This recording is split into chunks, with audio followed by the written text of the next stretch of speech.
Well, we need to go across to our correspondent Rajesh Raj. He is with the Information and Broadcasting Minister Prakash Javadekar. Rajesh, it's over to you. हम बताते हैं बिल्कुल प्रियंका, हमारे साथ सूचना और प्रसारण मंत्री प्रकाश जावड़ेकर साहब हैं, जो महाराष्ट्र के कद्दावर नेता हैं। महाराष्ट्र में पार्टी को बड़ी सफलता हाथ लगी है। हरियाणा में भारतीय जनता पार्टी जो है वो सरकार बनाने जा रही है। हमारे साथ दो बातचीत के लिए मौजूद है। आइए उनसे पूछते हैं कि इस सफलता का राज क्या है। सर, किसको क्रेडिट देंगे? सबसे पहले महाराष्ट्र में इतनी बड़ी कामयाबी मिली और हरियाणा में आप सरकार बना रहे हैं, किसको इसकी कामयाबी है? निश्चित रूप से ये क्रेडिट जनता को है। जनता ने मोदी जी के नेतृत्व पर विश्वास रखते और मोदी जी की सरकार जैसे केंद्र में चल रही है वैसे अपने प्रदेश में होनी चाहिए, इसलिए कांग्रेस को पूर्ण रूप से परास्त करके उसको तीसरे नंबर पर धकेल दिया और एक बहुत जबरदस्त विजय बीजेपी को दिलाया। ये श्रेय जनता का होता है और मोदी जी के नेतृत्व का एक करिश्मा है। सर, कहा जाता है कि प्रधानमंत्री नरेंद्र मोदी ने ताबड़तोड़ जो रैलियां की महाराष्ट्र में, हरियाणा में, उसका बड़ा इम्पैक्ट हुआ। एज ए महाराष्ट्र के लीडर प्रकाश जावड़ेकर क्या कहते हैं? नहीं, निश्चित रूप से मोदी जी के स्वभाव का असर तो हुआ। लोग मोदी जी को क्यों पसंद कर रहे हैं हमें समझना चाहिए, क्योंकि अब गरीब भी चाहता है तरक्की, अच्छी शिक्षा, अच्छा स्वास्थ्य, मकान, सारी सुविधाएं, इंफ्रास्ट्रक्चर, तरक्की हो, रोजगार हो, स्वाभिमान से जिंदा रहे, ये एक नई आकांक्षा है। और इसके लिए लोग सुशासन चाहते हैं और एक प्रामाणिक नेता चाहते हैं और इस सब का प्रतीक नरेंद्र मोदी जी बन गए। और इसलिए नरेंद्र मोदी जी के नेतृत्व में ये दोनों सरकारें उनके मार्गदर्शन में चलेंगी। जैसे राष्ट्र वैसे महाराष्ट्र, यह हमारा नारा था। तो वैसे हरियाणा में भी वही रहा कि दिल्ली जैसा अच्छा शासन हो हमें मिले, केंद्र जैसा, और इसलिए लोगों ने पूरा विश्वास दिखाया है और दोनों प्रदेशों में सरकारें बनी। राजनीतिक विश्लेषक कहते हैं कि प्रकाश जावड़ेकर, धर्मेंद्र प्रधान, भूपेंद्र यादव, इन तीनों लोगों को अमित शाह ने खास तौर पर लगाया। प्रधानमंत्री ने इन लोगों पर भरोसा जताया। प्रकाश जावड़ेकर को मीडिया, सोशल मीडिया, तमाम चीजों की जिम्मेदारी दी गई कि जनता से कैसे उसको इंफ्लुएंस कराया जाए। नहीं, हर एक को काम अलग अलग करना पड़ता है। मैंने प्रचार भी बहुत किया, क्योंकि पहले मैं चुनाव लड़ा हूं तो उसी क्षेत्र में बहुत प्रचार भी किया। मेरे पुणे शहर के 8 के 8 विधायक चुन के आए हैं और मैं जहां से पहले चुन के आता था वहां पश्चिम महाराष्ट्र में भी अच्छी सफलता मिली है। तो यह हर एक को काम दिया था और जो मीडिया मैनेजमेंट का था मुद्दा और परसेप्शन मैनेजमेंट का था, उस पर हमने ध्यान दिया। तो निश्चित रूप से जब टीम काम करती है तो नतीजे आते हैं।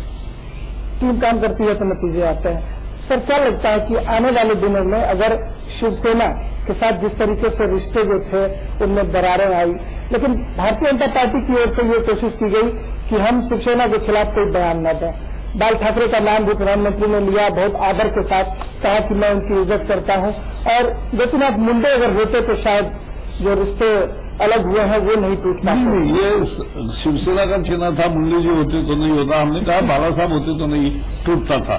हमने नहीं तोड़ा जी, ये हमने नहीं तोड़ा।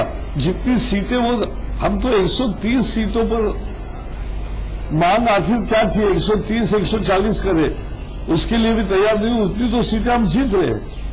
अब तो सच्चाई तो आ गई ना सामने। तो सर, क्या लगता है कि शिवसेना के अड़ियल रवैये के कारण क्लियर मेजोरिटी नहीं हो पाई? नहीं, लेकिन ये क्लियर मेजोरिटी है, कोई दूसरी पार्टी नहीं है और बाकी भी लोग सरकार बीजेपी का बने, यही होगा, सरकार बीजेपी की बनेगी। तो क्या भारतीय जनता पार्टी की ओर से ये प्रयास किए जाएंगे कि शिवसेना के साथ जो पुरानी दोस्ती थी उसको, जो उसमें गांठ आ गई है, उस गांठ को खोला जाए और एक नई तरीके से? हमने क्या करना था, हमारे साथ यहाँ अनंतराव गीते हैं, वो कल भी मीटिंग में थे, कल और भी कल कैबिनेट की मीटिंग है। तो कैबिनेट में यहाँ भी शिवसेना है, वहां मुंबई और बाकी अनेक महानगर निगमों में, नगर निगमों में हमने उनका समर्थन किया है। तो सत्ता साथ में है, तो वो हमने तो थोड़ी ना विड्रॉ किया। तो हमारे तरफ से तो हमने कोई ये बरता नहीं। अब जो बोलना है वो शिवसेना को बोलना पड़ेगा। तो क्या लगता है कि बहुत जल्द कोई फैसला हो जाएगा महाराष्ट्र में सरकार बनने की? बिल्कुल तुरंत होगा, फैसले हो जाएंगे। बिल्कुल। संसदीय बोर्ड की आज बैठक हो रही है, बैठक है, उसमें कुछ फैसले होंगे, लगे तो दूसरी बार बैठ के भी फैसले होंगे।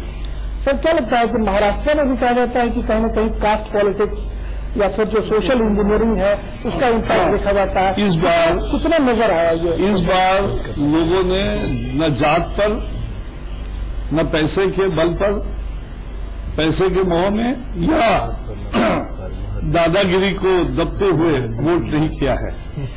लोगों ने खुलकर वोट किया विकास के लिए। लोग प्रगति चाहते हैं और इसके लिए वोट हो रहा है। ये सकारात्मक जनादेश है, यही इसका बड़ी विशेषता है। उपचुनाव में जब गुजरात में, बिहार में, उत्तर प्रदेश में कई सीटें जो है भारतीय जनता पार्टी हार गई थी, तो लोग सरकार के कामकाज पर सवाल उठा रहे थे। इसको माना जाए कि ये सरकार के कामकाज का रेफरेंडम है? नहीं, ये तो जो उपचुनाव के नतीजों को एक दिशा मान रहे थे वो नहीं समझ रहे वास्तविकता कि भाई उपचुनाव बहुत बेहद ही लोकल होते हैं, उससे सरकार नहीं तय होती है। ये जब सरकार जहां तय करनी है, लोग बिल्कुल साफ है मन में और वो हमें देंगे। कांग्रेस मुक्त भारत के दिशा में हमने 2 कदम आज आगे बढ़ाए हैं। और हरियाणा में आपको बहुत ताबड़तोड़ सफलता मिली है, एक बड़ा जनादेश मिला है हरियाणा में। इस सफलता के पीछे आप क्या मानते हैं कि जो भ्रष्टाचार और गरीबी के खिलाफ जो प्रधानमंत्री ने आह्वान किया उसका इम्पैक्ट देखने को मिला? बिल्कुल। और मैं मानता हूं कि हरियाणा को 10 साल के कुशासन से, भ्रष्टाचार से सबसे मुक्ति मिली है और आज आगे चलेंगे।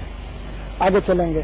तो अब हरियाणा में नेता कौन होगा, मुख्यमंत्री? ये जल्दी पार्लियामेंट्री बोर्ड इसका फैसला करती है, करने के बाद आएगा। खबर लगातार आ रही है कि किसी केंद्रीय मंत्री को हरियाणा भेजा जा सकता है। नहीं, ये ऐसी खबरों पे मत चलिए।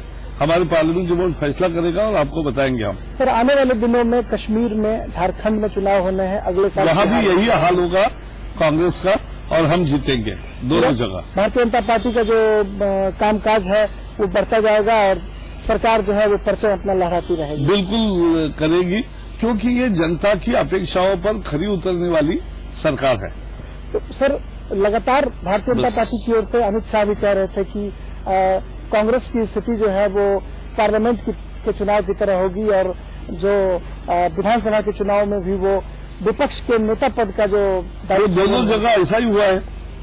अब विपक्ष का नेता यहाँ इमलो बना है, वहाँ कांग्रेस नहीं बनेगी, शिवसेना है यहाँ, और ये तो 2 नंबर की पार्टी तो वो है नहीं। चलो डीडी न्यूज से बातचीत के लिए बहुत शुक्रिया। वो भारतीय जनता पार्टी का कद है वो लगातार बढ़ता जाएगा और प्रधानमंत्री नरेंद्र मोदी के नेतृत्व में देश प्रगति और तरक्की की राह पर है और वह तरक्की का जो सिलसिला है वो अनवरत चलता रहेगा, लगातार चलता रहेगा। प्रियंका चलो जी बिल्कुल। तो ये थे सूचना और प्रसारण मंत्री और महाराष्ट्र से दिग्गज नेता प्रकाश जावड़ेकर, जो साफ कह रहे थे कि जो दोनों राज्यों हैं उनमें आखिर मुख्यमंत्री का चेहरा कौन होगा इसका फैसला तुरंत लिया जाएगा।